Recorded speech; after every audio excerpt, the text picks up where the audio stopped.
to celebrate our newly created Greenport Civic Association.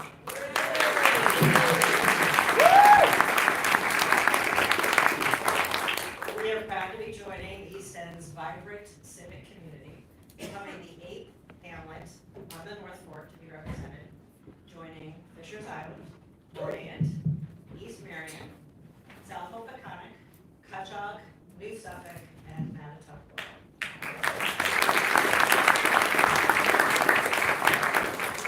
We're going to function a bit differently, though. Of course, we're Greenport, you know.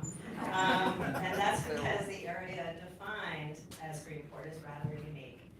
Our civic will cover every property that is within the Greenport Union Free School District, which includes residents and businesses of Greenport Village, and the very oddly named district of Greenport West. And Greenport West, for those of you who have looked at the map recently, runs from Maple Lane in East Marion, near East Marion, north to the Sound, west to Albertson Lane, and then it juts down a little bit and covers Brick Cove and Breezy Shores and Goldsmiths Marina area. As a result, we're going to cover 2 municipalities, the village of Greenport and the town of Southold, and it will be interesting.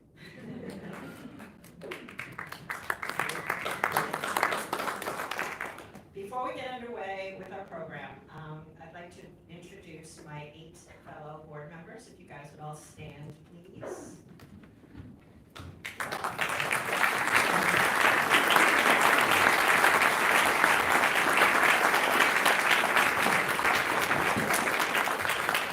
Together we represent a range of ages, backgrounds, interests, passions, and professional pursuits, just like Greenport. I'd also like to invite our new members to stand and be recognized as we embark on this new journey together. Anybody who signed up?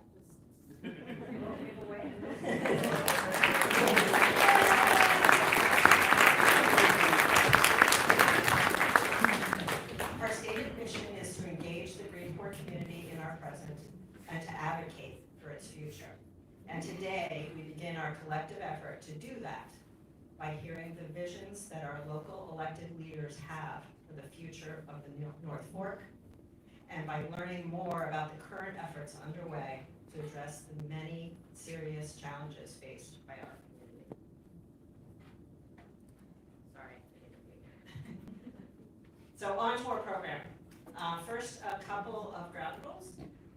During the panel discussion, the moderator will not field questions from the audience. I know this may be disappointing, but please know that we have based the topics that we're going to cover today on the feedback that we've gotten from all of our new members. And we've also reflected on the feedback that was gathered last spring when the town launched the zoning update process. That covers, Greenport and all the other hamlets that held sessions. So we'll be focusing on your top concerns tonight. I asked you that, thanks for all the applause so far. Please hold all applause until the end of the program so that we can maximize the amount of time that we have for our representatives. And for the panelists, we will start by having each of you provide introductory remarks of no more than 3 minutes. And we ask that you try to keep your responses and comments throughout the program to 3 minutes as well.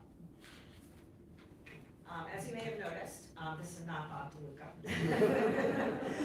Unfortunately, Bob DeLuca of the group from the East End, he had a health condition develop, and he's not able to participate tonight, but he is doing well and on the road to full recovery. And Beth Young was gracious enough to step in.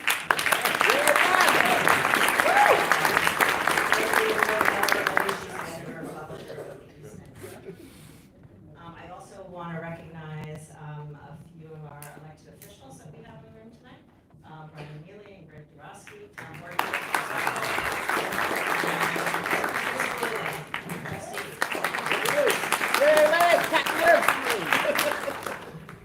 and now I'd like to introduce our panelists. We have a surprise guest who is not here yet. That's what that chair is for.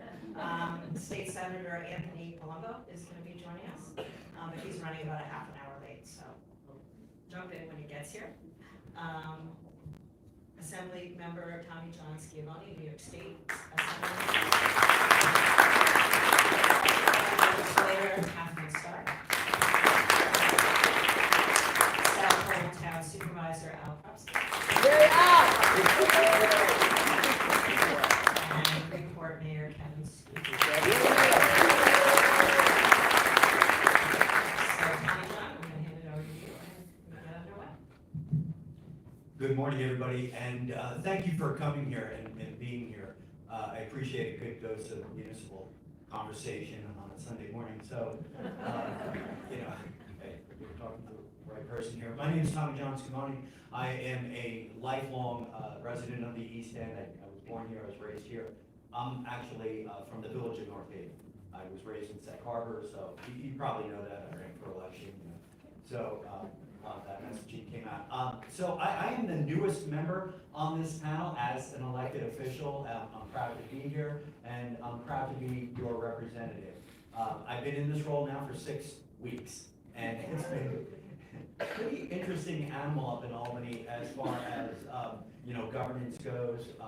And right now we are in our budget season. The governor has administered her or issued her budget. And generally, I like it. It's $252 billion budget that she has proposed, an increase in education. I'm a former teacher of 30 years. I believe in education and public education. So that was a 3.6% increase. So there's going to be, as it stands now, there are going to be slight funding increases at Oyster Pond, Greenport, Southold, in fact, all of the districts on Long Island. And so how this process works is that the Assembly is now going to take the governor's budget and make our own one-house budget. Senator Palumbo and the Senate, they're going to create their one-house budget, and then we're going to get 3 people in a room, and then they're going to negotiate. So we can expect to have an increase in our school aid. Now, out here, as we know, our population is going up, our school district numbers are going down. And I think that, you can extrapolate, what's happening there. I think it speaks to our need for housing on the East End and a number of other issues. It's important out here on the East End. I think transportation, these are my top line issues: transportation, housing, environmental issues. The governor included $750,000 in the Peconic Estuary program. That's something that my predecessor, Fred Beal, put into the budget last year. I'm asking for another $100,000 on top of that for the Peconic Bays.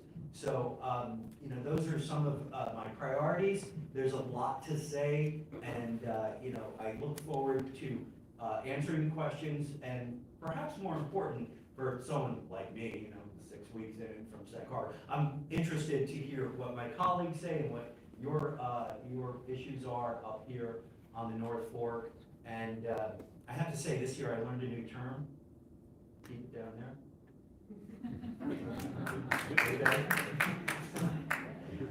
I had to say it in my opening, so very good.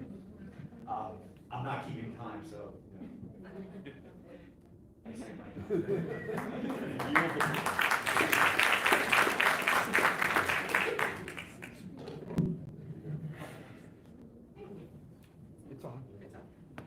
Hello.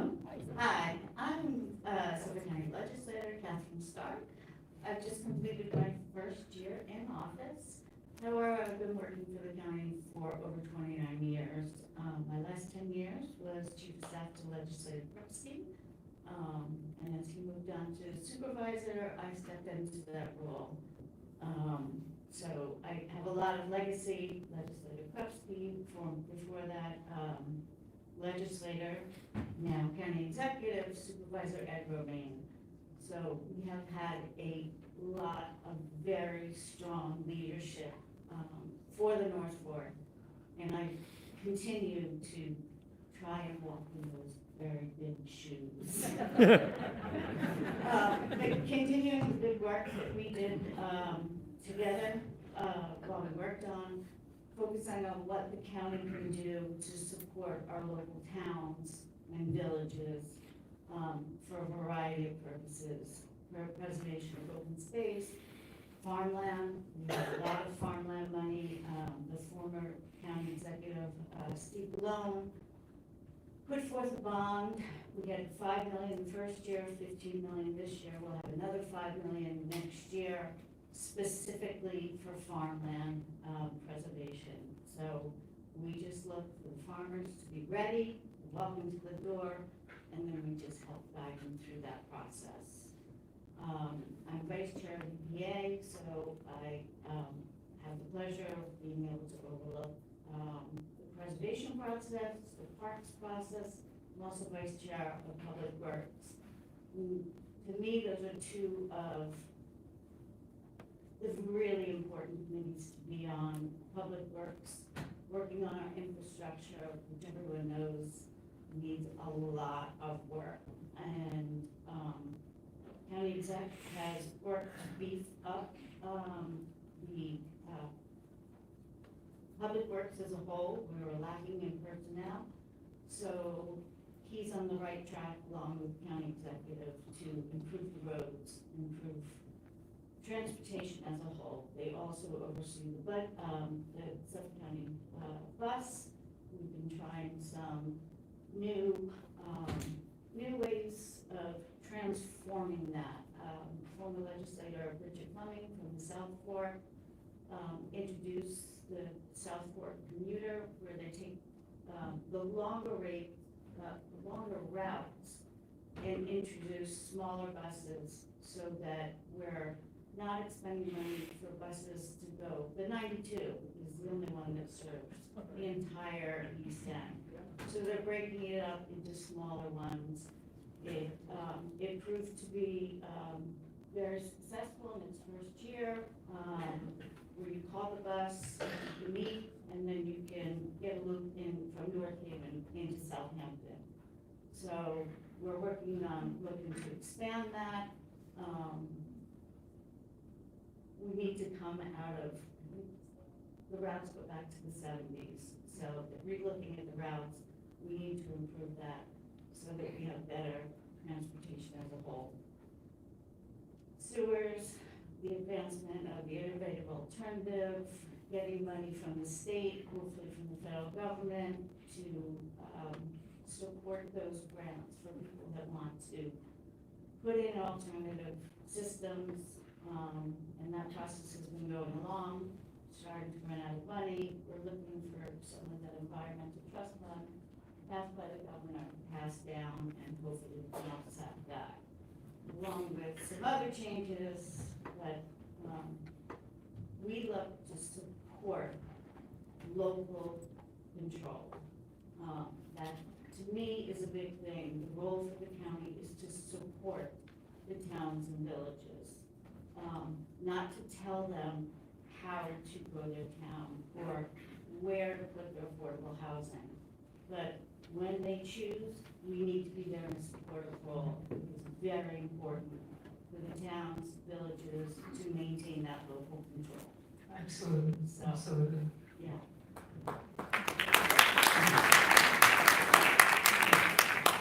Thank you so much for having this.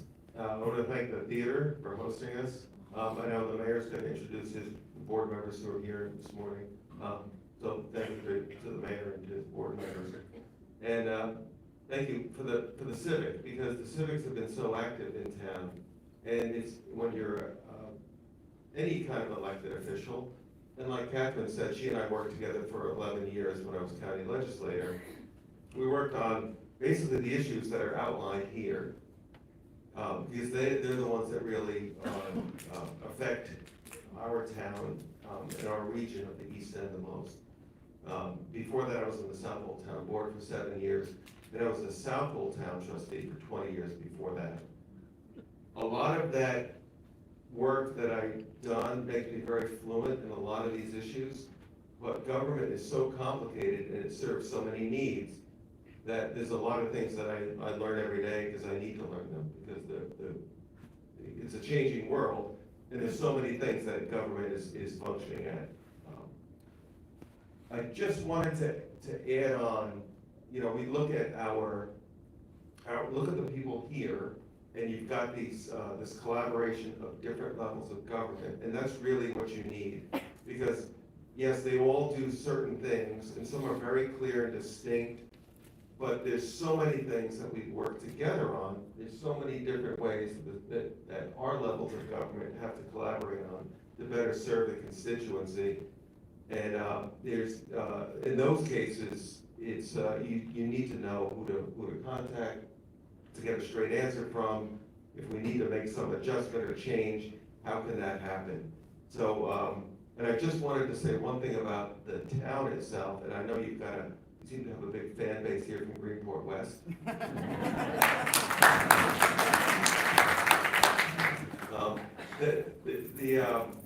If you look at the map of the village, I don't know who gerrymandered it, because it is really difficult to follow. And we'll get into some of the way the town does work, drainage, paving, curbing, that's sidewalks, that kind of things. People assume it's in the village. So, our highway departments have to work together. There's a lot of things that we have to work together because we own half a road here or part of a road there. And obviously, we share the same bay. And that's common for all of us here, that we share the same bay, so the water quality initiatives all have to be coordinated to be effective. Well, thank you for having us.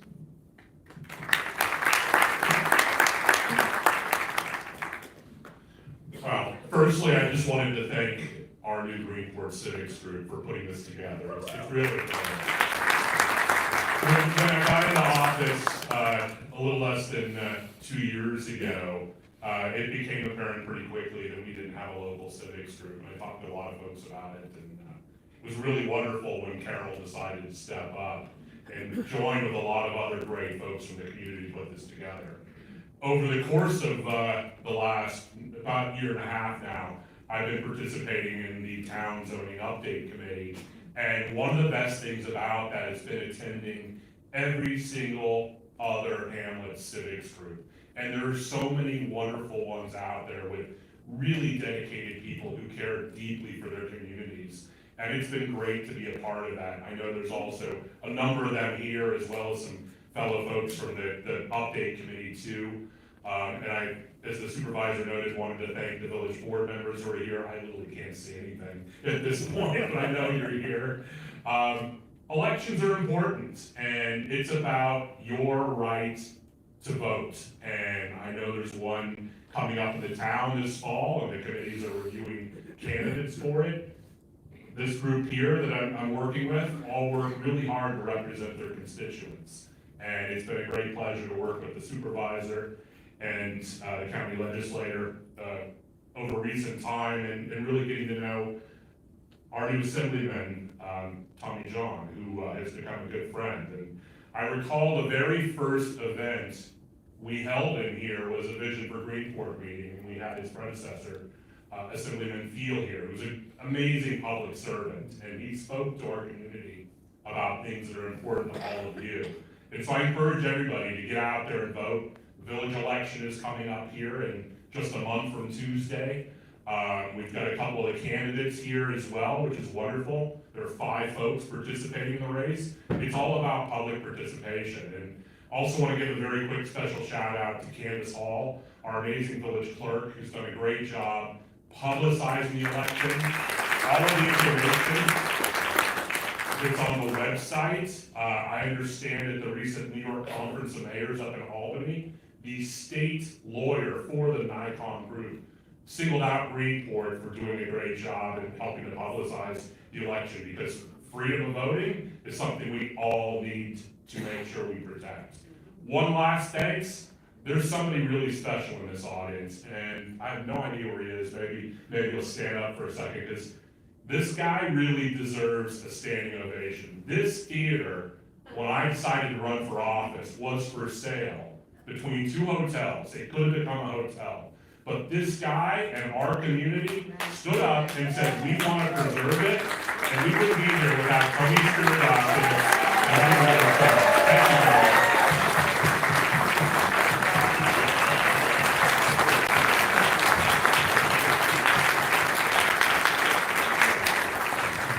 On that note, before you leave, please make a point to go downstairs and see the art show. There's an incredible celebration of Black history downstairs.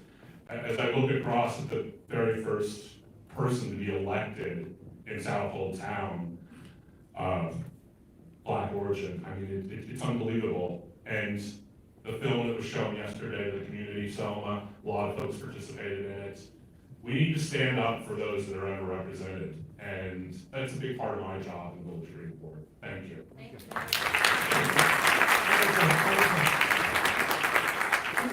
Really impressed with the turnout here today, and thank you all for being here. You all deserve it.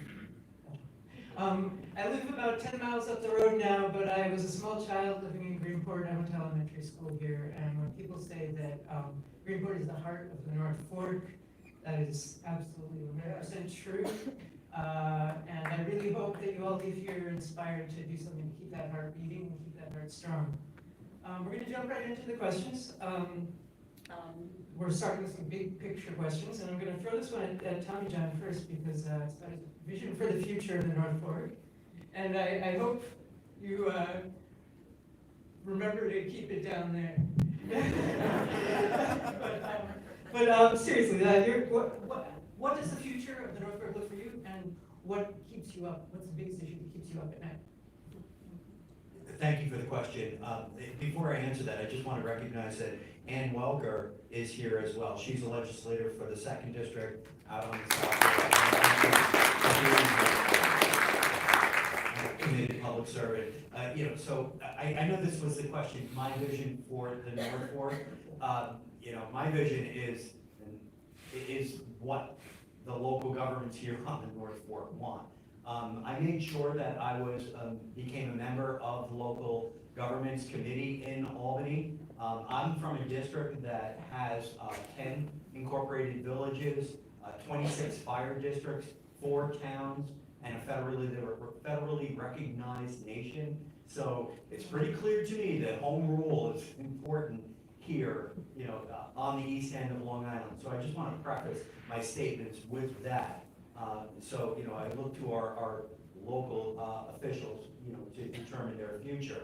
And one of the things that stands out to me this week, the governor had an event with Islip Supervisor Andy Carpenter at Islip Airport. Right, they're going to turn the airport around. They're going to put the terminals on the railroad station side of the airport and connect it with the Long Island Railroad. Right, genius. Why that didn't happen from day one, is a question for another time, I suppose. But I think that is a great vision for Long Island. Well, that train track from Ronkonkoma, which is right next to MacArthur, that continues on to Riverhead. And that also continues on right here in Greenport. So, my first thought was like, okay, now in our next 5-year capital plan for the MTA, we need to revitalize Riverhead. It's not in my district, but I believe that it's an underutilized facility, and get the rail link on the North Fork going for real public transportation alternatives on the east end. So that's What local issue keeps you up at night? I like county-based jobs. There's that. Right. Well, bringing eelgrass back to the bays and making sure that our bays are healthy. I believe our environment is our economy, and vice versa. The environment and public education, those are my top line priorities as a member of the Assembly. And I'm happy to say that we have a pretty good budget currently to work with. I want to make sure that we preserve our farmland and have the look and feel of our communities. I believe we can do affordable housing and maintain the look and feel of our communities. We have the technology to do it. We have some very smart people in our local governments who can do this planning in a way that, you know, we can still enjoy what we love out here and make sure that our young people stay here. That's, you know, something that is a top line issue.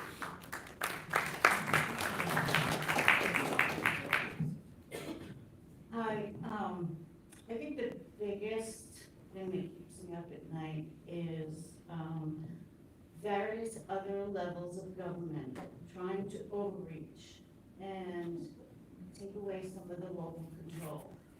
The vision of the North Fork should be the towns of Southampton, Shelter Island, Riverhead, the South Fork, the villages.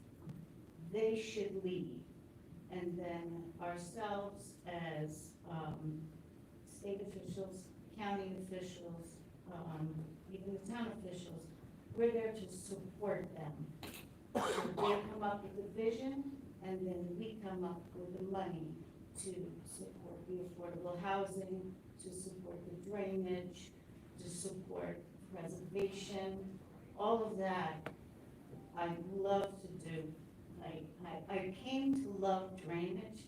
It's one of Al's favorite subjects, and he taught me well, and it's really so incredibly important.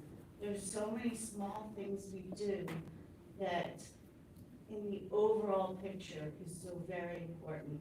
Removing some of the dams on the Peconic River allowed the bunker to travel up and spawn, and then you see that bunker enter into the bay, and then entering into the ocean.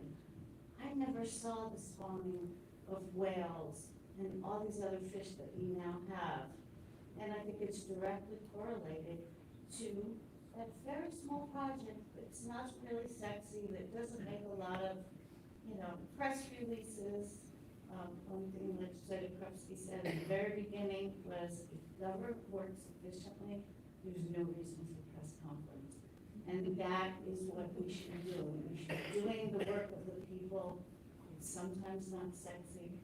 That is what working together should accomplish. Thank you. So now, be prepared for 25 minutes of drainage. You got three. Everyone's on the edge of their seats. I think, the vision for the North Fork, Southold town, even the whole East End, it's really planning efforts. If you look back historically at all the planning efforts that have taken place in Southold, there was Southold 2020. What would Southold look like in the year 2020? They had a Blue Ribbon Commission on Planning. There was a US-UK exchange where people actually went from Southold town to Southwold in England to say, how did you keep your hamlet center as a hamlet center and not and prevent that sprawl over the whole countryside? And that was sort of a model. And I have to acknowledge, Gwen Schroeder's here. She was one of the hamlet stakeholders in Cutchogue. The hamlet stakeholders met in 2004, and they parcel by parcel, they came up with a map, and it's readily available for people to look at. And so when you look at the planning vision of the town, it was set decades ago to try to maintain that quality of community. And we've been working towards that ever since. I also have to acknowledge Melissa Spiro, who was a long-time land preservation coordinator. And she deserves a lot of credit because, to Catherine's point, when you work with landowners, it's a voluntary program. You really need to be effective at communicating the importance of what they're going to enter into. So her efforts, can't be undone. What keeps me up at night? We thought we were on a pretty good pace of preservation. And then when COVID hit, it really reset the whole, it was like a completely different game. And so we're in a foot race now as far as preservation goes, because the town has very little money. And we're blessed with the CDF, don't get me wrong, but it's got to keep up with the pace of people who come in the door, because land preservation is voluntary. And so the people really who come into the program, it's got to work for them, it's their equity. So it's that transaction has to work for them. It has a great public benefit, but it should have a private benefit as well. So we still feel we're in a foot race, but we're still willing to run it. The two issues that keep me up at night. Am I limited to two? The biggest ones are the environment, in particular water quality and dealing with coastal resiliency. And then the other one is housing. There's been a lot of talk over a lot of years about things we all need to work on. There's been a lot of studying. There's been a lot of planning, but we are at a crisis point now. And it's important that we all work together, all of us in elected office and the community. We've got to come together and find some solutions. We need to treat both of these issues like the emergencies that they are. When you have a team of, village folks with an average salary of $60,000 a year, and I don't know what the numbers are in the town, the vast majority of them are housing insecure. Same thing can be found at the hospital, who is down 60 employees because they can't find them housing, Taconic Landing, and, your local restaurants. I've talked about this a lot, and, I'll be okay if I go to First and South and the fry cook doesn't show up and I don't get my fries. In fact, maybe I'll be a bit healthier. But if I go to the hospital and, the nurse isn't there, the radiologist, that's a big issue. And this is something that we need to treat with the level of attention and the level of focus that it is a critical issue, like it is a fire burning, much like we've seen in Southern California, and we need a plan in order to rebuild, and we need to rebuild our middle class and those that have been here and folks that are leaving. And at the same time, we need to focus on the climate emergencies. The supervisor knows this and talking about drainage. My God, we were having a conversation the other day talking about stormwater drains, and the two of us with the town engineer are pulling stormwater drains out of the ground because water is coming up. We're seeing the same thing in the village of Greenport. Our drains that are down at the bottom of 5th and 6th Street, before the water's even coming up on the beach, it is bubbling out of the ground. Actually, Beth, I'm gonna give you a bit of kudos. You did a fantastic job writing about some of these issues maybe 6 months ago, and she's a real trooper. I got her on a bicycle, and we rode all over the village looking at a whole bunch of issues that we are dealing with because of the urgency of climate change and the rising seas. And even beyond that, it is the way the water is flowing towards us that is impacting us. And so we got to start acting quickly and really get to work together.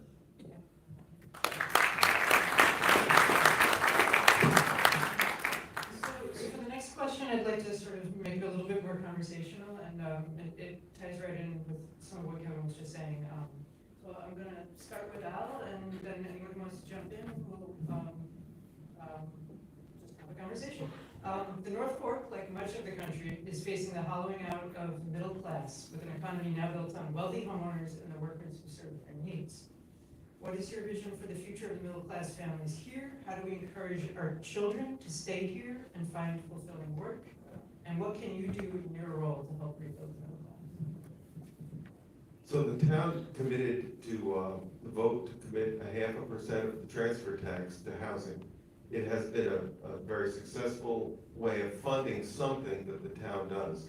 After COVID, the cost of construction and operations for everything has gone through the roof, which makes housing, affordable housing, a very big challenge. So we are looking at ways as a town, and we put out a list of subsidies for builders, both for rentals and for home ownership type of developments.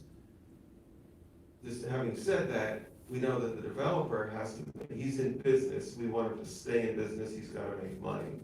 If it's going to be rentals, it's gotta be, and if it's rentals and it's the town's subsidies that helped build that and create that program, now the town has gotta be responsible for having a list of people who qualify for those incomes.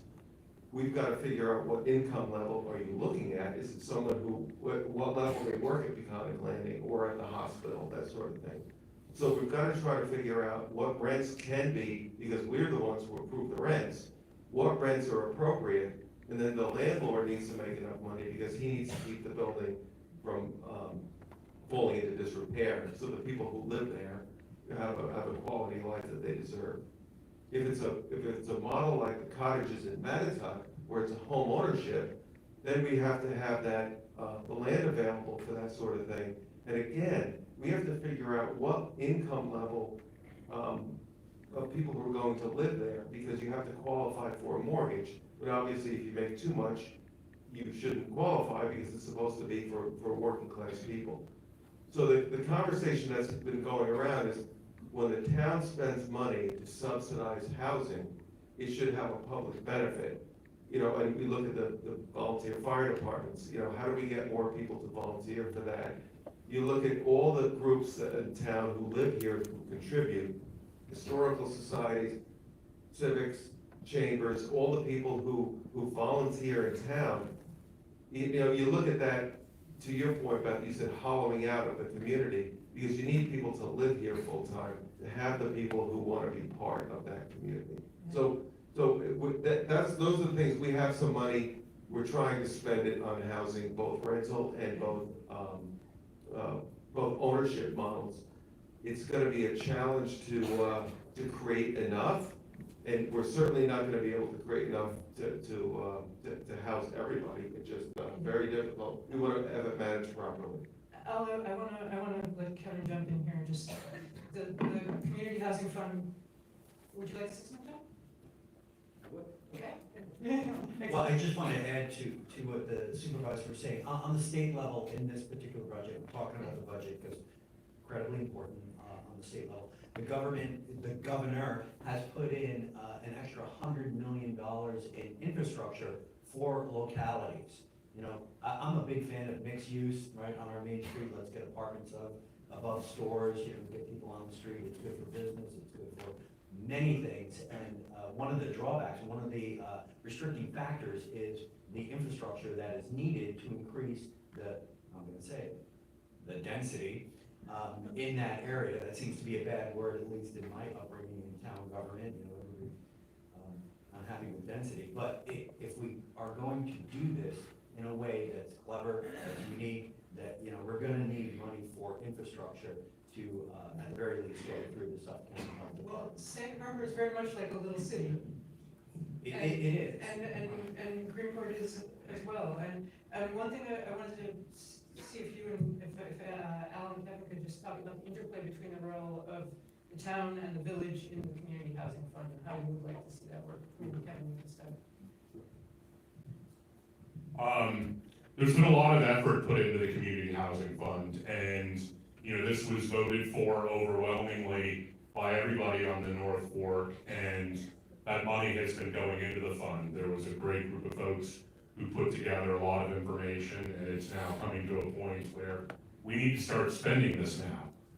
One of the challenges, though, with building housing is zoning, and if it's not allowed, it's not allowed. And if you don't have the will of folks like us and, you know, my board or the town board or, you know, any other boards, then it becomes a problem. And I've said before, I sat on a panel at Peconic Landing recently, and a number of folks here I see were there too. You need to hold us accountable for doing the right thing and helping to solve this problem, because we can't continue to kick this issue down the road, and we need to find some solutions. There are parcels available that we ought to look at changing the zoning on immediately. You start looking at some of the areas immediately abutting Greenport. One of the things that came out, and while we didn't yet have a civics group, but we put together a great team of folks, that the zoning update committee came and met at the Greenport Firehouse and looked at the land as you come into the village. You can build a 7-Eleven, a deli, a gas station, a bus storage yard, but you can't build housing of any level of significance over there. You can't build a community center. And these are things that make a lot of sense, because one of the things that housing advocates say is you want to be near walkable areas. And so this is a location that makes a lot of sense for us to potentially consider. Plus, you're able to connect the sewers, the electric, et cetera. And so we've got to work together to identify locations, whether it's there or somewhere else, and then work towards doing it. Al, can you speak to what's going on with the zoning update and then give it your? Yeah, there's that, and you're absolutely right, you need to find it, it should be planned. You can't have housing, dense housing where people who live there don't have access to services, and they can't walk to town, and they can't bike to town because there are busy highways. So you need to have a plan for where this density should go. And it becomes, as far as the housing money goes, and I've got stats here from our current CPF coordinator, the land preservation coordinator. The average village contribution has been about 5.83% over the years towards the CPF. But that doesn't mean that the village isn't included in the plan. As far as the whole plan goes, you know, the village is more than welcome to be part of the town's plan because you're part of the village. And you know, to the earlier comments of the way the village is drawn, most people think of the hamlet as Greenport as the hamlet of Greenport.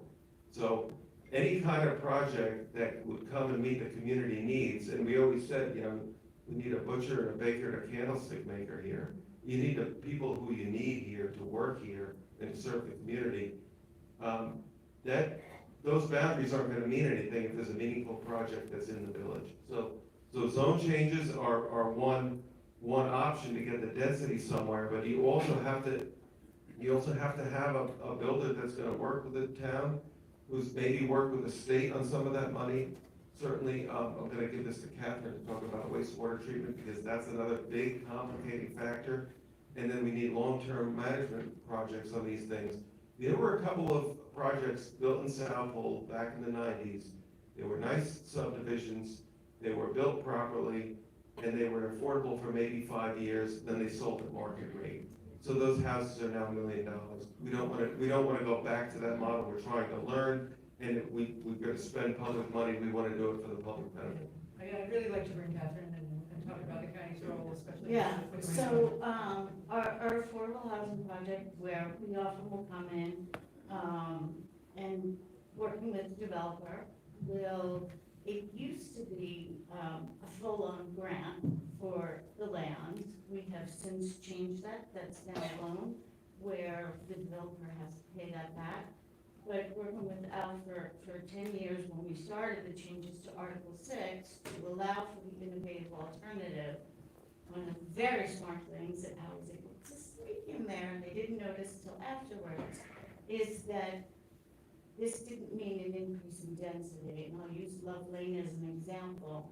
There is a storefront there, and there's no sewer.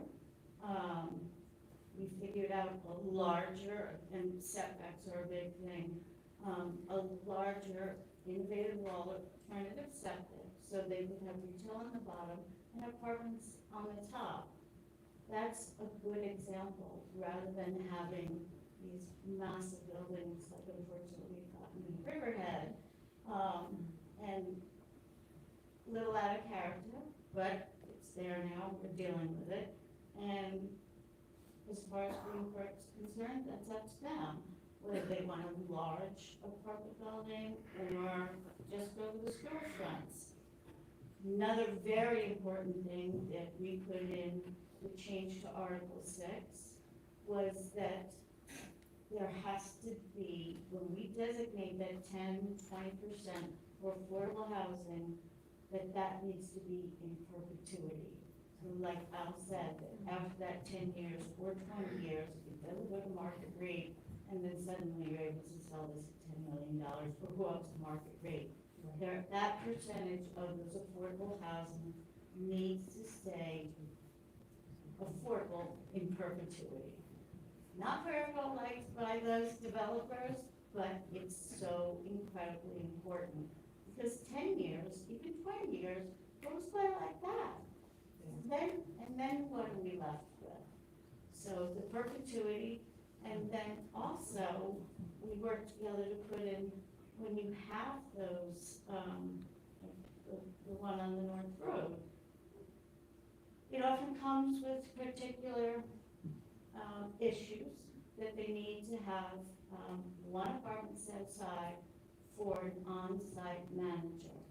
So rather than using the local police, the local fire department to come and answer a question, that hopefully that local manager can tamper down whatever issues may come up, certainly call 911 if that is in fact needed. But if you have a local manager, sometimes that issue can be dealt And with. that's something that can be required?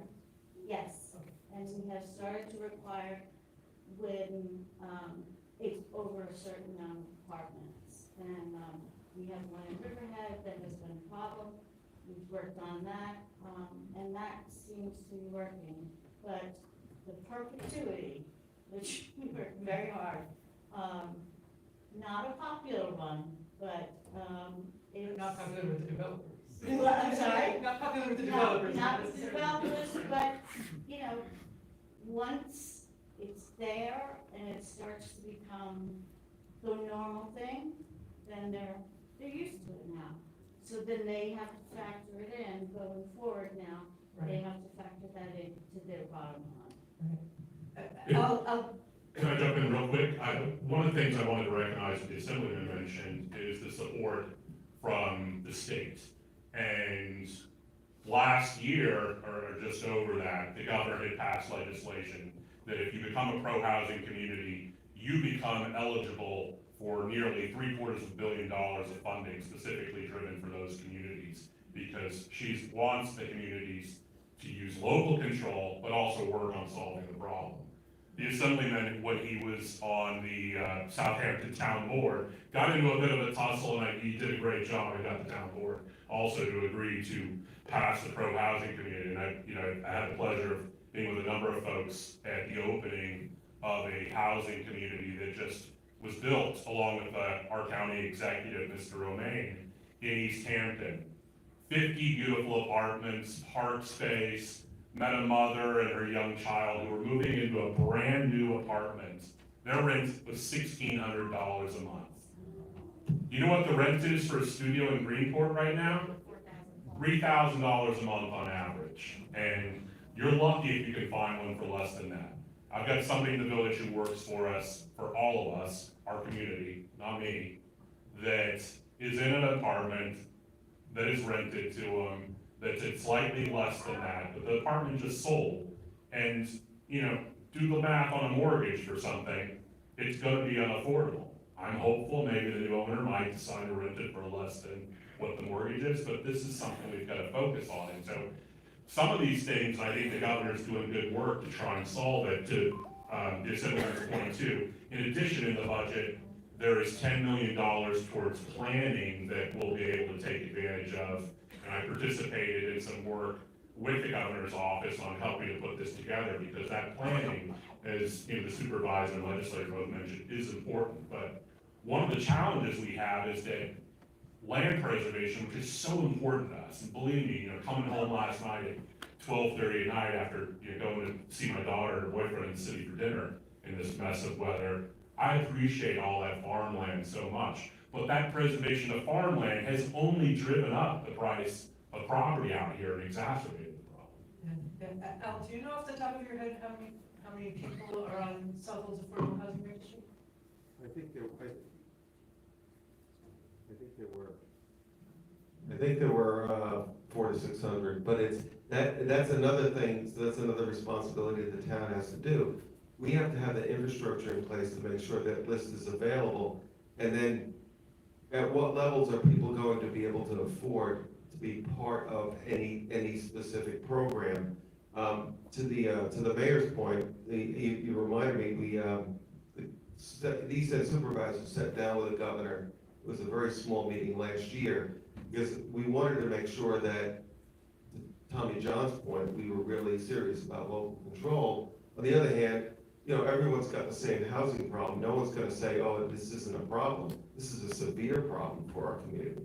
But we need help solving it. We don't need to be told how to solve it, because housing, as you go further west on Long Island, where it gets denser and denser and denser, the housing doesn't necessarily get cheaper.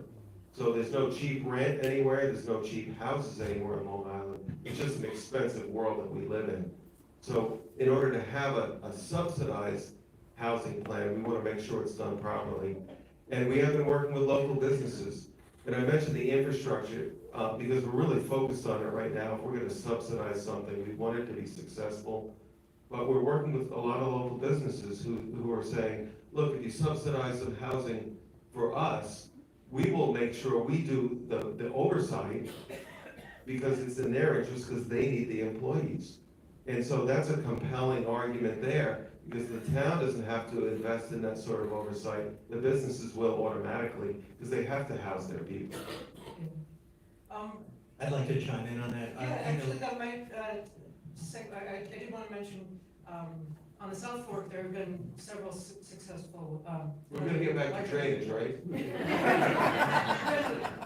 Getting community buy-in on larger projects. We're not going to be able to do this just with accessory apartments or apartments or stores, but we're going to need a few housing developments. How do you get community buy-in on that? Does the developer matter? Is there a strategy that works? Right, all of that matters as of comp-based and drainage surface. In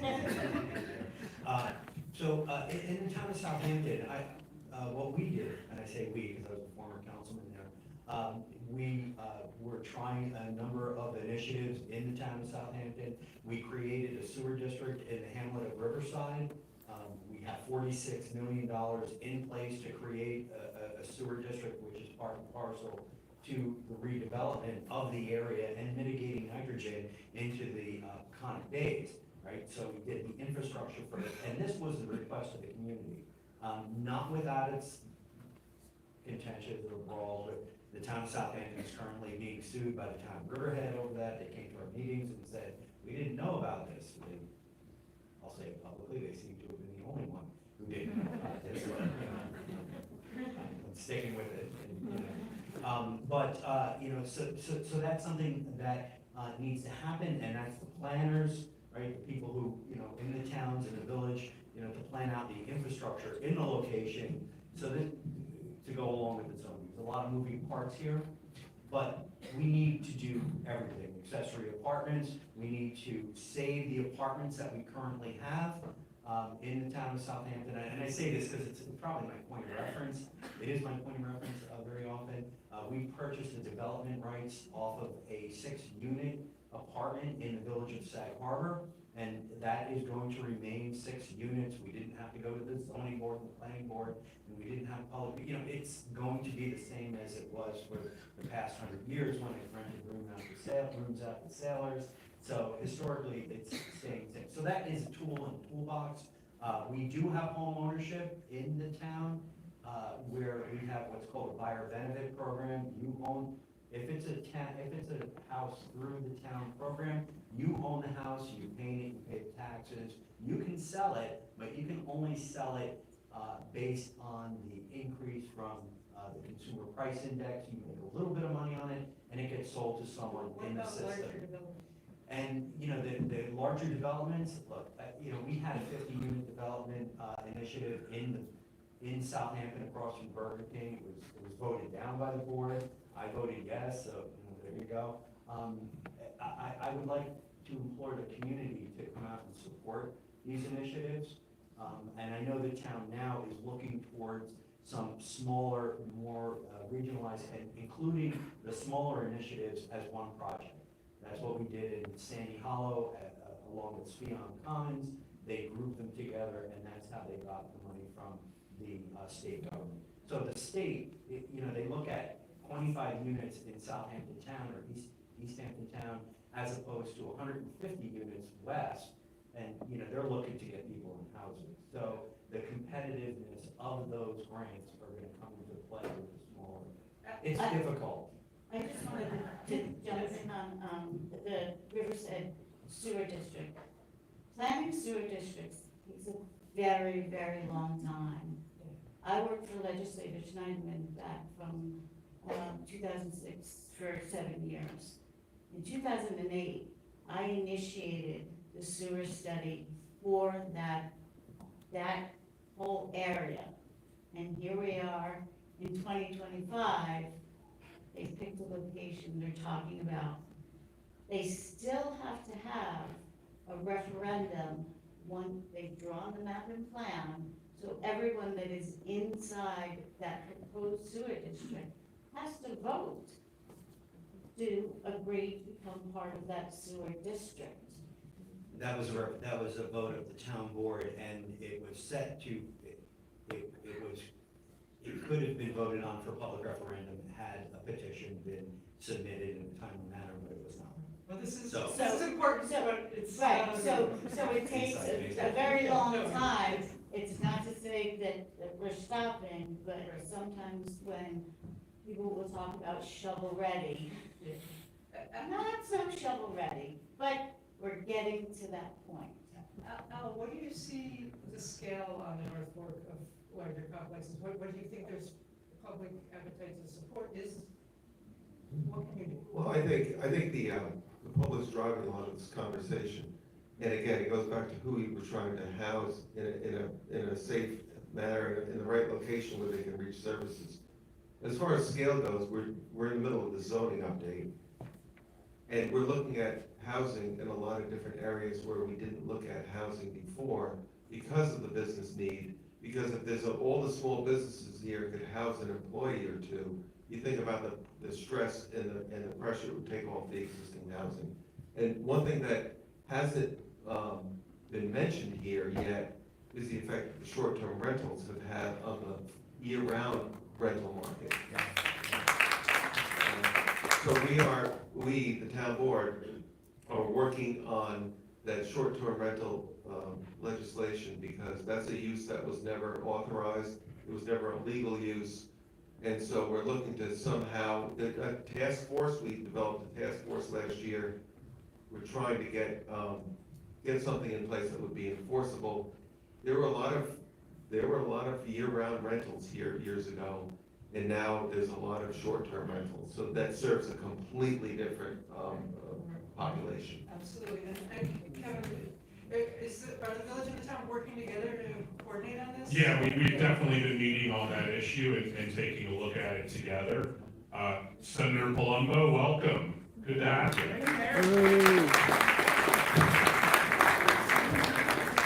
So, as it relates to the short-term rental issue, that's a big one. And one of the challenges with that, though, is the horse has already left the barn. And so, we need to do better working together in order to create better legislation to look at what the minimums and maximums should be as part of that. But one of the challenges too is there's been an acceleration in real estate prices. And so, as we talked earlier, when you look at all the amazing land we preserved, which has now driven up prices, folks that came out either before COVID or during COVID, I'm one of them. My first house was $599,000. It just sold for $1.4 million with less than $60,000 put into it, not 5.5 years later, 6 years later.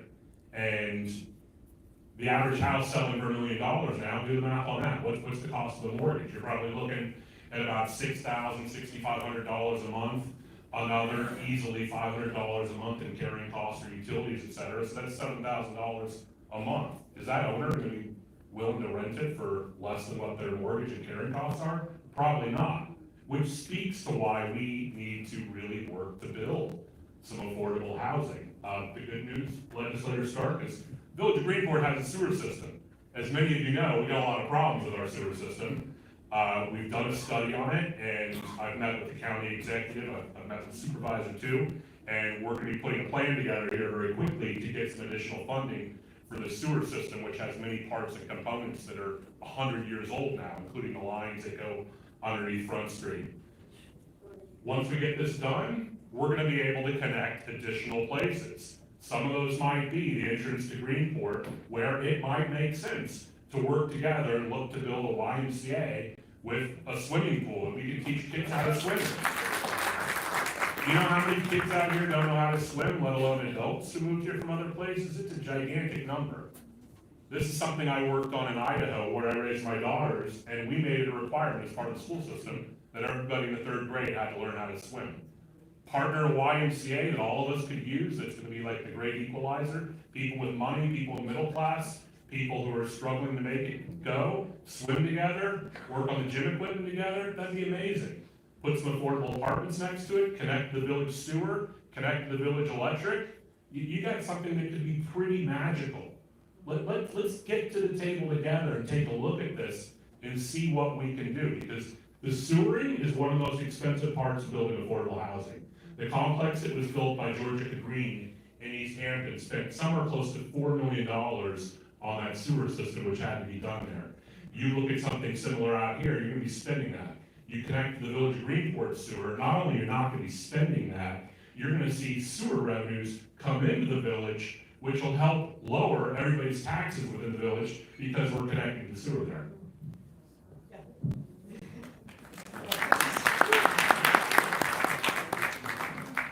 This is a topic we could really talk about all day, and, but I want to welcome State Senator Anthony Palumbo.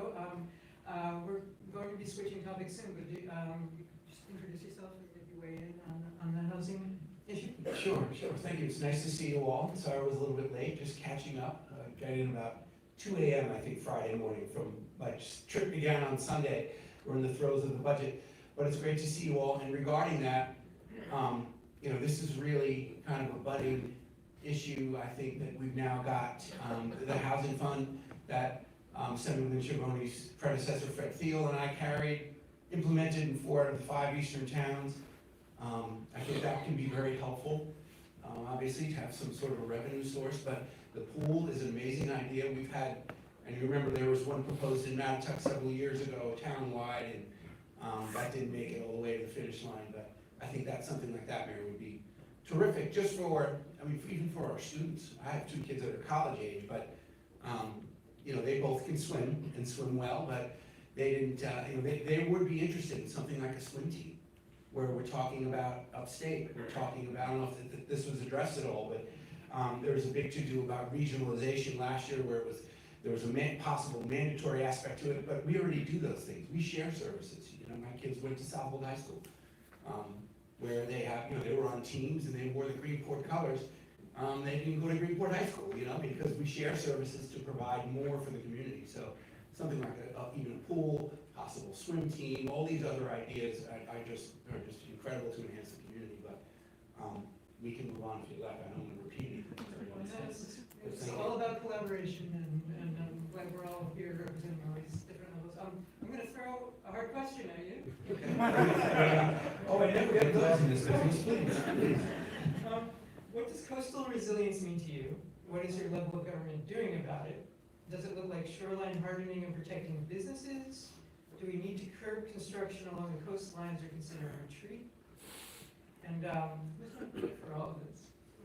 Sure. Well, I voted for the climate change CLCPA to address climate community leadership and climate protection act. Right? I can't remember. It's been so many years now.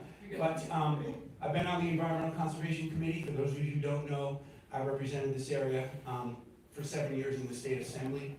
And then when Senator LaValle retired, he asked me to run it, and I ran for Senate. So this is my 5th year in the Senate. I've been in the legislature a dozen years now. But all those years in both houses I've been on the Environmental Conservation Committee, and this is very real. We have a bond act, $2.2 billion, the infrastructure money that's coming in from the federal government as well can go toward those, all of those concerns. We just finished, I guess about 2 years ago, we did the ribbon cutting for Montauk Lighthouse in conjunction with the Army Corps of Engineers. Everyone finally realizes it. I think there were a lot of people who said that, well, it's not really true, it's some sort of a fiction, and I'm a Republican, and I voted for that act, and that's what a lot of people were saying, oh my gosh, this is a nonpartisan issue for those who live on an island that drink from a sole source aquifer below our feet.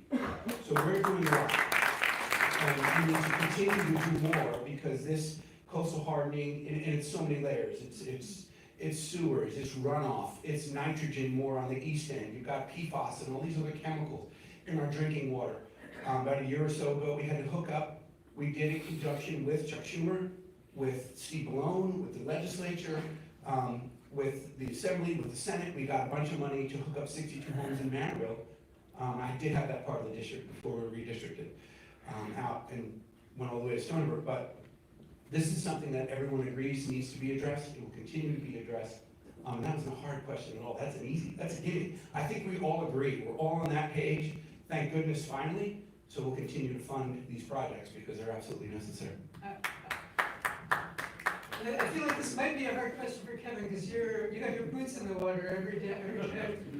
Did you want to say something? I'm sorry. Well, sure, I thought we were going in line. No, we're not going in line.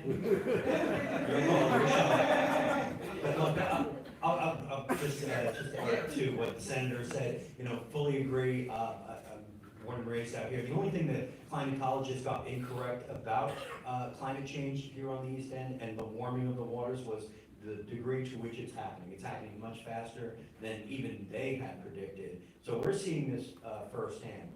I fully support, the efforts on the New York State government level for, environmental initiatives, but also the Peconic Estuary Partnership. I used to be the local government chair, and they're doing an interesting study in the Peconic Bays to see where live shorelines would work best.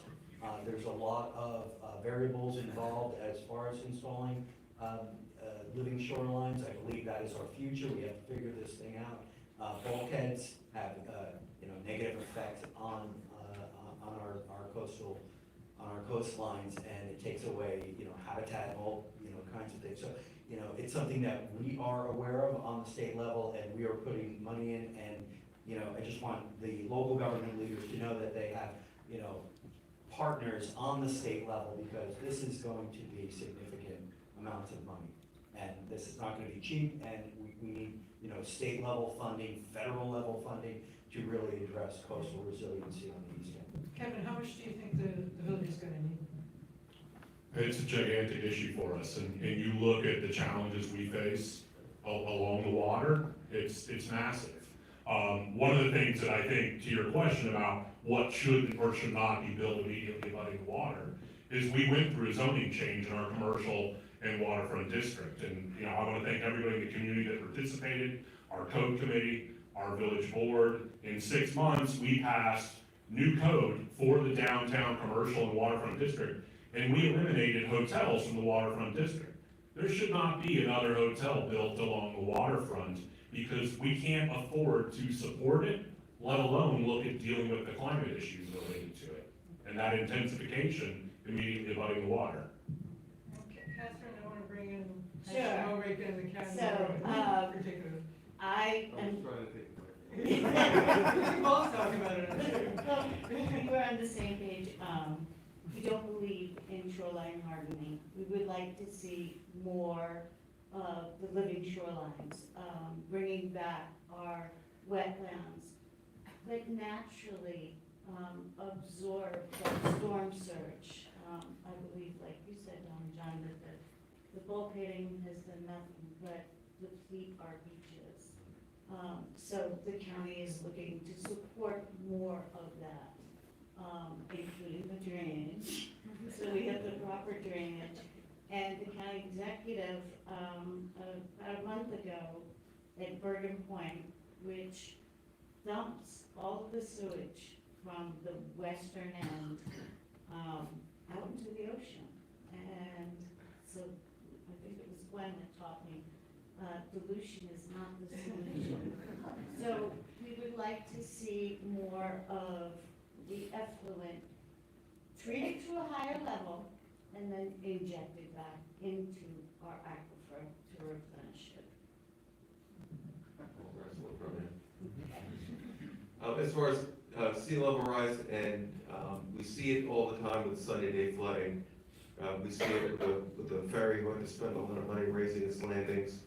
Same with the ferry on Fisher's Island that had to raise its landings to safely allow for traffic to flow every day. A ferry that had been closed certain days because of flooding. When I look at the resiliency thing, it gets very serious very quickly. Talk about preserving open space and marshland to provide storm surge protection like we've done hundreds of acres in the Pipe Cove area to really protect the village of Greenport. But when you look at getting to the village of Greenport, we're on a state road, all the way through Hashimomic into Greenport. That state road's very low, and you and I talked about the elevation there. And also with the county did a study on only county-owned infrastructure a couple of years ago. And it focused on, no surprise, Town Beach here in Southold, how low it is there. And you can see the piles of sand there now. That's really just sacrificial sand that we placed there this year, hopefully to have a beach so people can have access. That's not a solution. So the shorter term solution there at that beach is to pull up some of the parking lot and build a dune system and plant it and hope that it doesn't get wiped out in a nor'easter, and hope that it has a chance to revegetate itself. But the real solution there, unfortunately, is really infrastructure. That roadway needs to be elevated, and I've had that conversation with the legislator, with the county DPW, and with the county executive, because it's in the county's plan. And also that stretch, if you think of Matatuck Inlet there, coming through Matatuck, past Strawberry Fields as you're coming east, that section of roadway is also at risk of flooding. It's very low in elevation. So when you think about the infrastructure needs and coastal resiliency, you have to have those for emergency management. And I don't know if that's a topic, unless you want me to touch on it now, but you have to have the infrastructure high and dry. You know, I was born at Greenport Hospital. If you look at the elevation at Greenport Hospital, it's right there on the water. So that's another infrastructure problem that we need to address, and it's gonna take all of us to work together to address that. That hospital is very valuable for our community, and it is very low to the water. So that's what I think of when I think about coastal resiliency, that, you know, first and foremost, we need to get to people. You know, we've asked the village, the mayor and the trustees to join our emergency management team. We have meetings with the local fire departments. We try to get everybody on the same board in case there is a problem, that everybody knows what their roles are. No, that's such a great point, because as important as drainage is, at a certain point, you can no longer drain the water unless you're looking at lifting things up. One of the other things that came out of our code change was we made sure that the hospital is gonna be able to stay, and that land isn't valuable to become a hotel or anything else as part of it. But what a lot of folks don't know is that hospital, to your point, is sitting below the water line, and that basement, a lot of days, is literally flooding. They keep rubber boots down there, they have pumps down there to deal with it, and these are things we need to take a look at. But there are gonna be occasions where it's gonna be a difficult decision, and it may not be the most aesthetically pleasing thing to do in your neighborhood, but we as elected folks need to make those difficult decisions. There was a plan about 7 years ago that the county came in, wanted to work with the village to look at making changes to the park down at 5th and 6th Street to deal with all the stormwater runoff. And, you know, a number of my neighbors, I lived down that way, said, oh my God, you changed the park. Well, guess what? Here we are now, and we're dealing with all these problems because we didn't make that tough decision 6 or 7 years ago. And so all of us as elected folks are gonna need to do our best, even when people might get upset about things, to try and make some of the tougher decisions. Just a quick comment in that regard. Happy day. So we do, and my predecessor started this, an environmental roundtable to bring all the stakeholders together and professionals. And I think this, in the past, maybe dozen years, 15, 20 years tops, really, is when we all started collaborating on these issues. Supervisor Krupski was there at its inception. I think was a trustee for many, many years. He's a fantastic resource on these issues. And for example, what made me think about what you're saying, Mayor, is in Port Jefferson, at the other end of my district, the firehouse floods chest high at a high water event. Rain events, it doesn't, not Superstorm Sandy, I'm just talking about a little bit of rain, and because they're so far below the water table, and they don't want to move, they really can't move. So we just recently, I got some folks from Save the Sound to come in. And this is what's really great about collaboration, is it's a several $100 million project to move and raise that area from or they've got all kinds of pumps, and to figure out what they need to actually just get it over the, to get it to a high enough point. However, the Save the Sound folks, who are all engineers, professionals, they said, look, actually, I've got a culvert, you might be able to just redirect this water and it'll just go right back out into the bay. So there are some really, I think, important concepts that you can think of that is it's significantly less money, obviously. And with collaboration, and now that we have so many groups who are really starting to focus on these issues now, as I said in my opening remarks, that this is something that we can certainly find the best way to build a mousetrap so that we don't have to put everything on stilts and spend, probably billions of dollars to make Long Island at least at water level or higher. I knew you'd bring it back to drainage. You all love drainage, that's wonderful. We can agree on something. We're going to talk about community preservation funds for a while. I have a question for, one question that's just directed at our state leaders here. The community preservation funds, which are land preservation funds generated by real estate transfer tax, have raised more than $2 billion over the past 30 years. In total, but each of the 5 East End towns has its own fund, and the South Fork towns are sitting on piles of money, while Southold spends frugally, and Riverhead can't even spend because it's still paying the debt service on CPF projects it funded years ago. Is it possible there will be political will for the South Fork towns to spend some of the money in a way that benefits the whole region or the North Fork? Should I go first? Yeah. I've raised that issue because, of course, I live in Southold. And they want to, they have 80% of those funds are raised on the South Fork.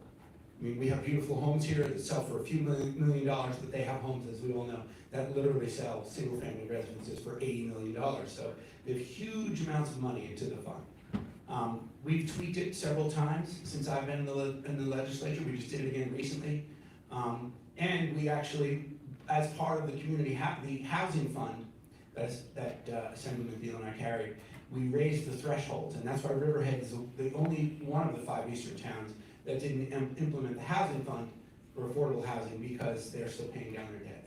They borrowed against it, bad move.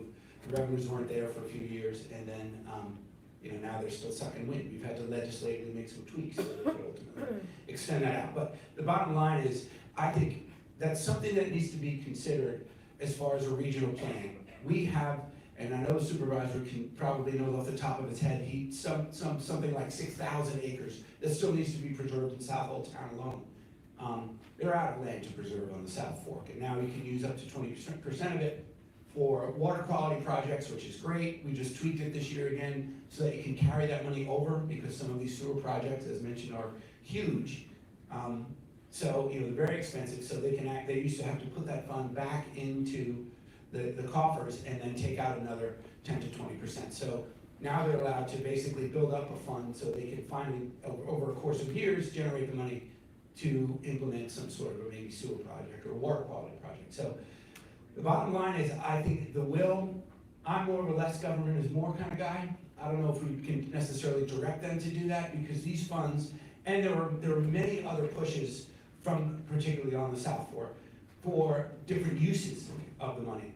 And I think Senator LaValle would probably choke me out if I did something other than water quality with the Community Preservation Fund. And I said, no, guys, we've got some limited use for historical preservation, but we can't get too far afield. In my opinion, the Assemblyman, who's now going to be handling this from this point forward, may have a different view, but I just think this is intended for water quality and preservation, period. And that's where it should stay, regardless of how the money is raised. So we'll get there eventually, but that was a long answer where I've been trying to twist arms a little bit, and they're just like, oh God, that's so silly. No, we're gonna spend it on our stuff. And I understand. Also they have the Atlantic Ocean, which is much more aggressive as far as destruction of property, So there is a little bit of a balance there.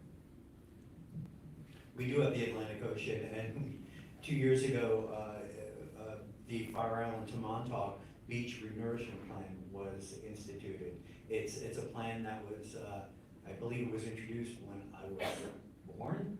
It's my age, and so now it's funded, and so we are working on that. That's a federal issue, but to the point of the various towns in the Peconic Bay region, it is no secret that we all share the estuary. What one municipality does in one part of the estuary affects the entire estuary unto it as well. So we are collectively giving to, this is the third time I mentioned this organization, the Conic Estuary Partnership. I think it's a good model for us to work together. And, you know, there is precedent there to support organizations for the health of the estuary.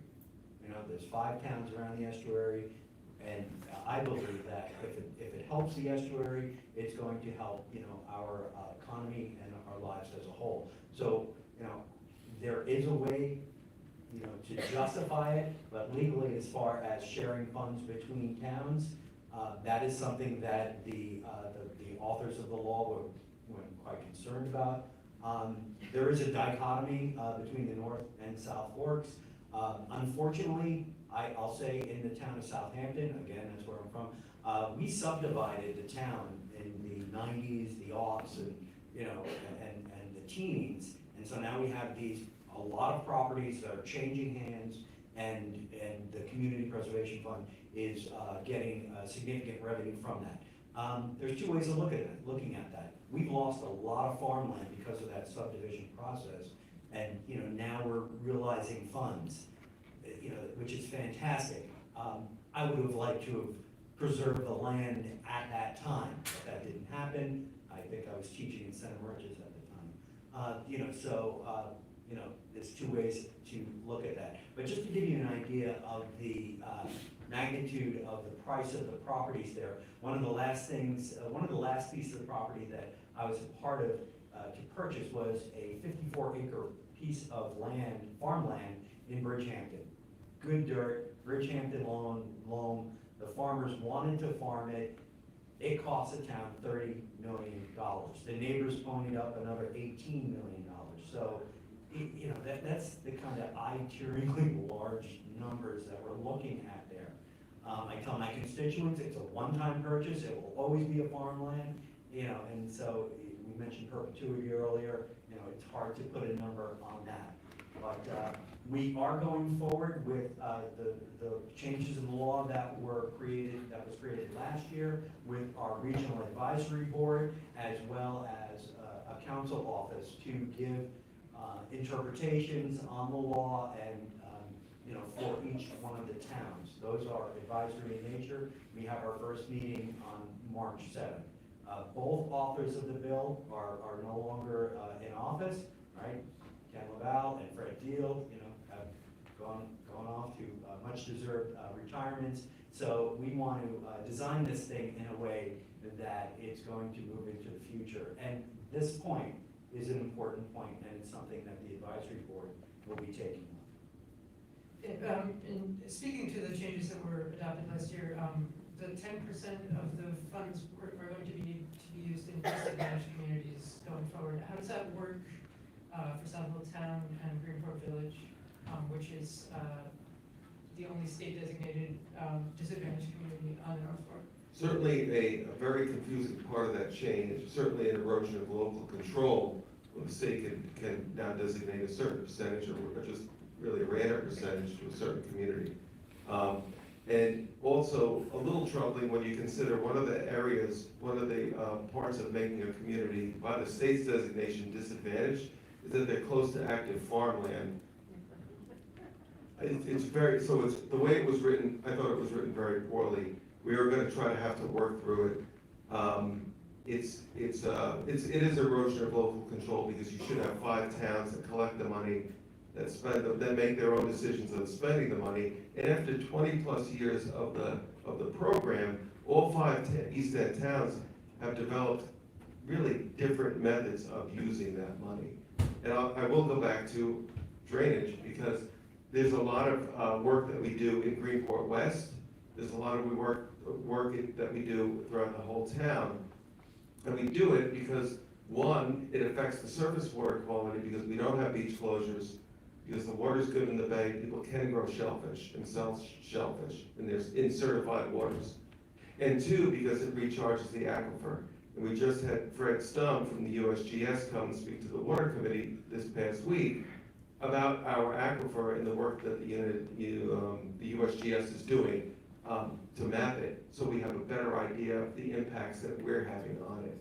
So the town is borrowing $250,000 every year to complete its drainage. We have a town engineer who's focused on it, we have a town highway department that has a separate crew to accomplish that, because we are protecting surface water, water quality degradation, and we are recharging the aquifer. Every time we get rain like today, every project that's done recharges that aquifer, and that's like money in the bank. So, but we don't want to use the CPF to do that, because we need the CPF. It was originally set up as a farmland preservation program. We've certainly used it effectively as a land preservation program. We don't want to get distracted with other uses, and then we won't have enough money when someone comes in for land preservation. But you are required now to use some of this money in the village. We are trying to figure out how the way it's written is that it will benefit a disadvantaged community. Does that mean that the water quality is gonna be good so they can swim, everyone in town can swim in the bay? Does that mean the air quality is better because we've preserved hundreds of acres in Pipes Cove? So there's no development there, there's no light pollution, there's no noise pollution. Is that a benefit to a community? Is that quality of life? Those are the things that we're gonna talk All about. right, and in terms of updating the project plan, Southold Town's working on our updating our project. will Greenport Village have a seat at the table? They're always welcome, always. Listen, I just wanted to talk and piggyback on what Al said. The original intent of the CPF was for land preservation as well as water quality. And I think that the state legislation needs some work. I think, particularly in Southold and East Hampton, because they have lots of money, not a lot of land. They are looking for ways, to, You're being spend so their money. delicate, legislator. See, I get to be with all this because I have all 5 recent towns, which is Right, fine. but not so much in Riverhead. They're prevented from spending that money until they pay down their debt. So again, it all goes back to local control. You have to keep that local control. So I would like to see more of that, the local control. local control's there. The CPF is managed by the 5 towns on the eastern end. All we're looking for in the village of Greenport is a seat at the table to help be part of some of that local control.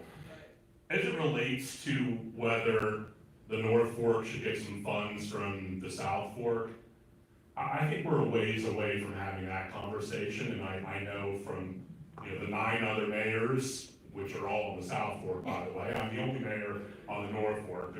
There's 10 mayors and 5 town supervisors that all get together every couple of months.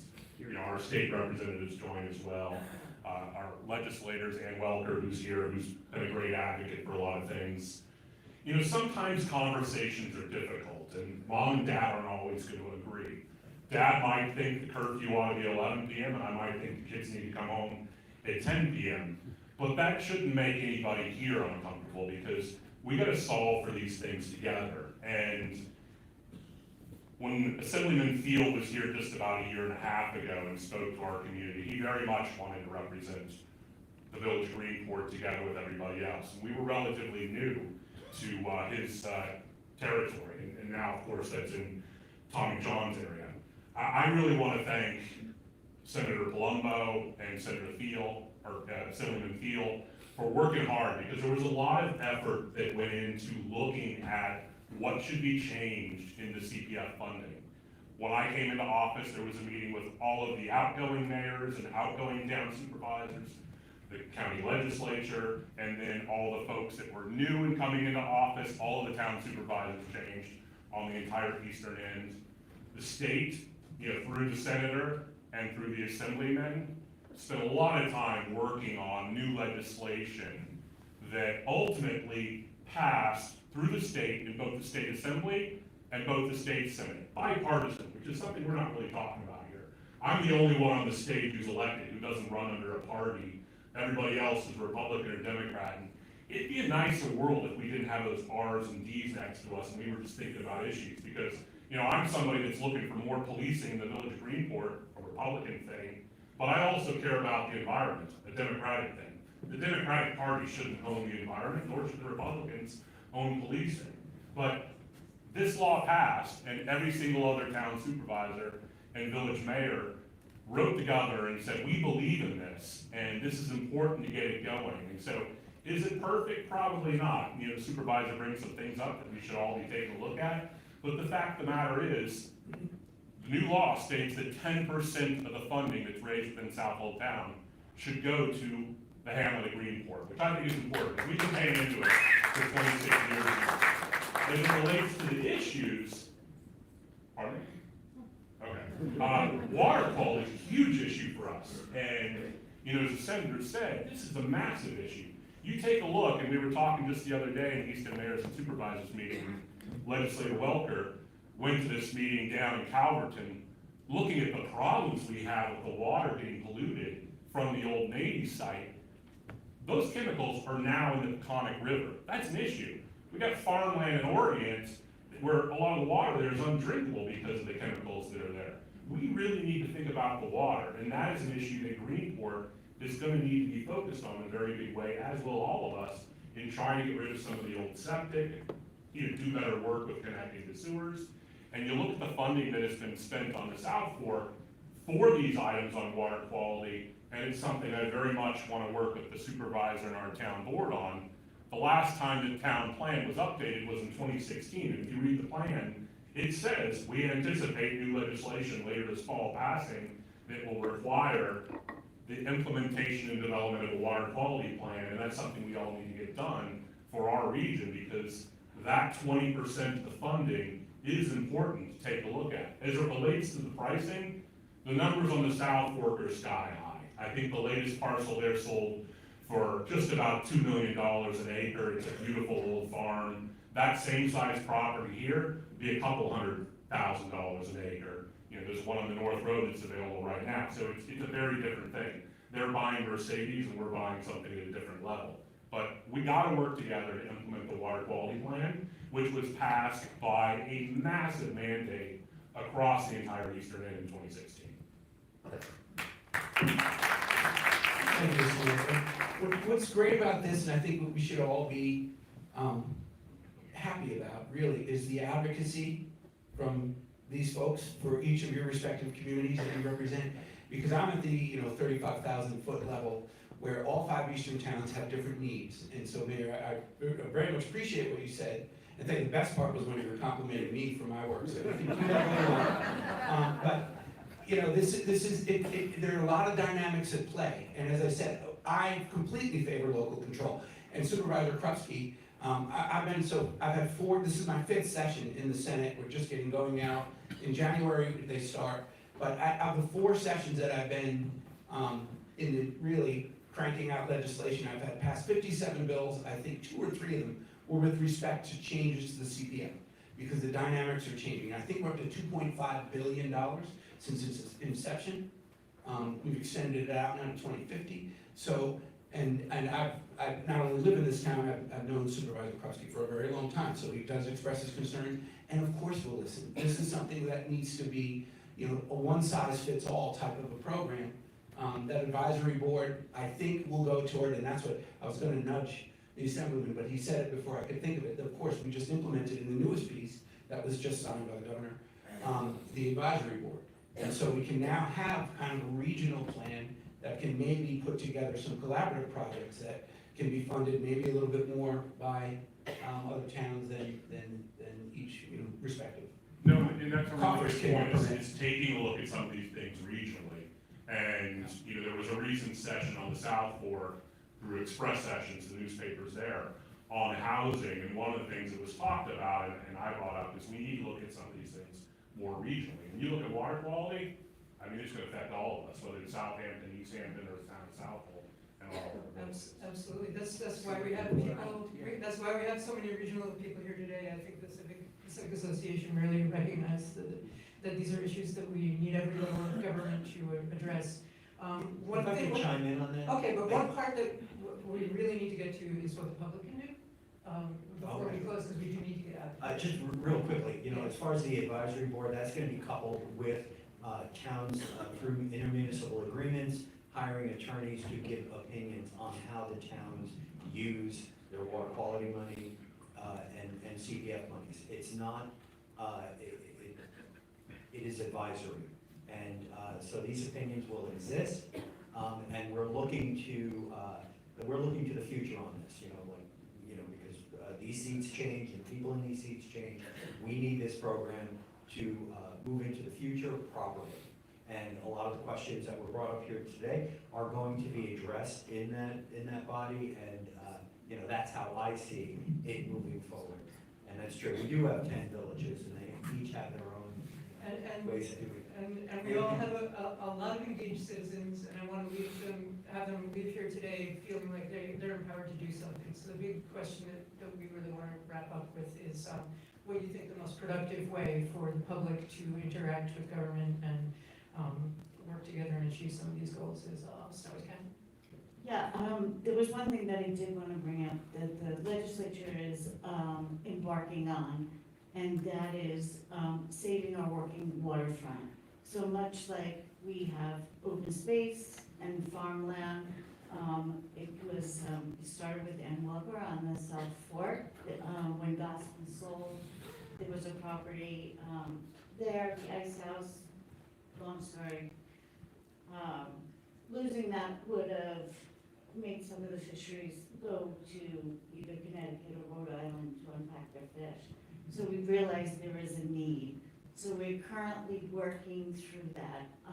We've seen it with oyster and the CB kelp growers. They're often they're having a hard time finding a place to land, and because land is at such a premium. So we're looking to identify over the thousands of acres of land, and it has to be working waterfront. We want to go back to supporting our agriculture, supporting our baymen.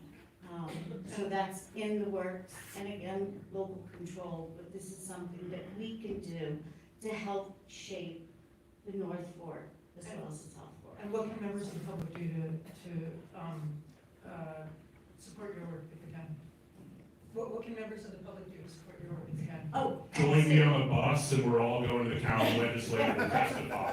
I was already there and really appreciate the efforts of Legislator Stark and Legislator Welker, because we've not preserved any working waterfront on the eastern end, and we need to before it's gone.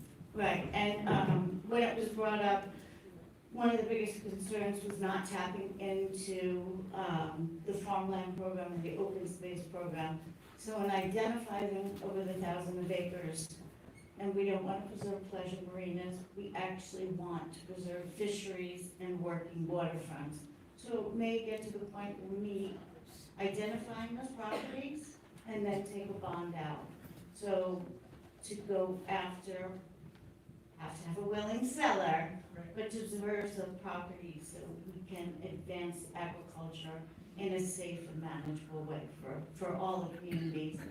And when we come up with a draft, we will put that out there, and the community coming to public hearings to support that is always welcome.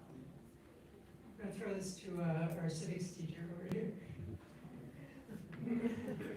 What can you do to, is this on? Yeah. What can you do to support us in you're doing it this morning, right? 120 people out here listening to us, getting educated, hearing, what we are about and some of the issues that are salient on the village, town, county, state level. And also, support your town government, whatever your stripes are, go out, support those people, be on regulatory boards, be involved, read the papers, thank you, and, make yourself aware of the real information. Facebook posts are fine, but sometimes they're not necessarily accurate. You might, the comments, as entertaining as they are, they can spin off into different directions that may not be factual, and, in the end, the people up here and in other parts of your community believe that they are doing the right thing for the community as a whole. So This is an uncertain time, and we haven't mentioned the federal government, and I'll just say that, so, we're not quite sure where that is going to land, so, my top line message here is to be engaged, be educated. We have a republic. And Al, before we.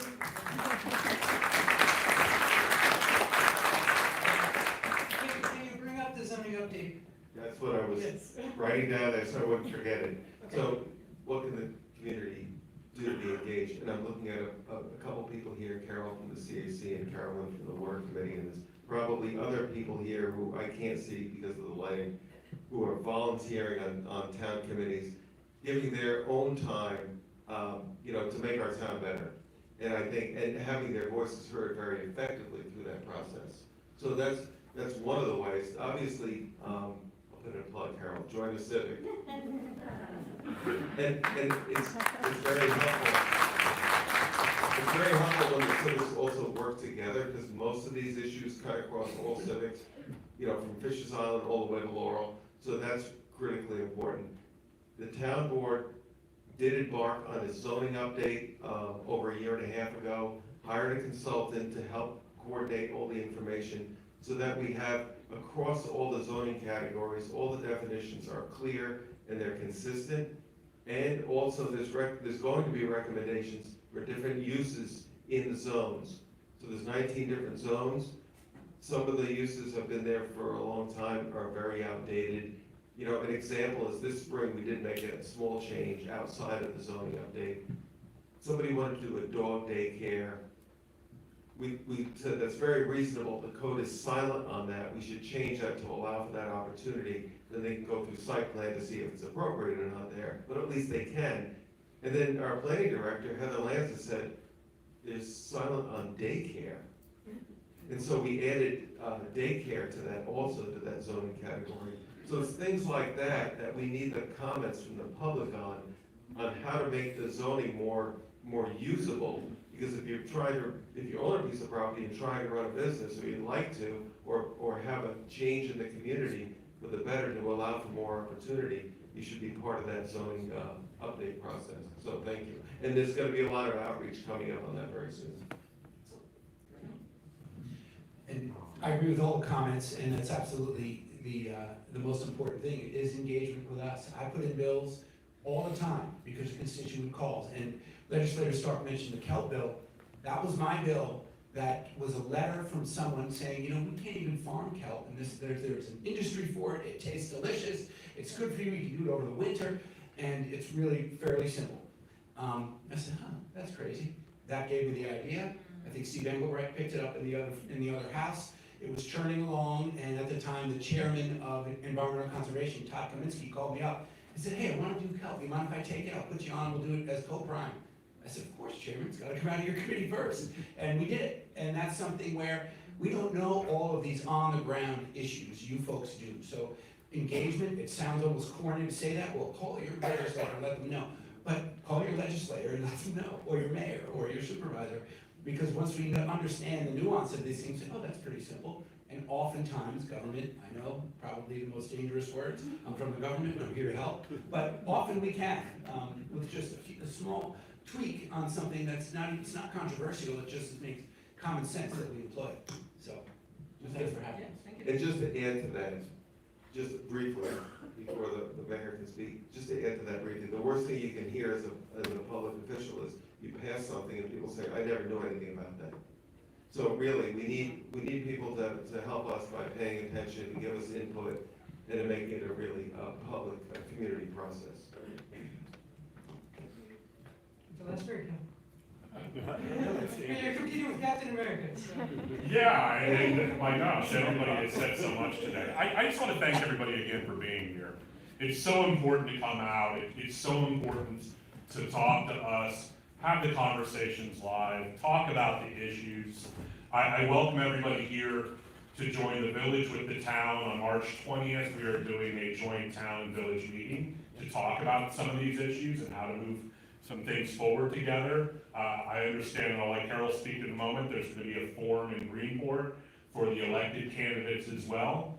But one of the things we're all gonna have to deal with is funding, because it's gonna get a lot more challenging. There are some things being done in the federal government that might mean less funding comes our way. One of them in particular is y'all are gonna need to switch partners, get divorced and remarried, and have babies, because the new transportation regulations require funding going to communities that have increasing birth rates and marriage rates. I don't know how we're gonna get there, but we'll work on it. With that, thank you everybody again, and Carol.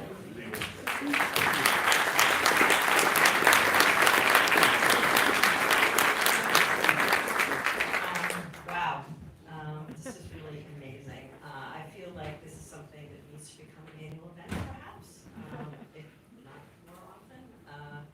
You know, the biggest takeaway, and you guys have all, you know, said this, is we all need to work together and communicate together. And the civics and all of you were here to do that. And it's exactly what's behind the whole civic association concept. So thank you for making my job easy at the end here. And thank you for your time in doing this. Thank you to Beth Young.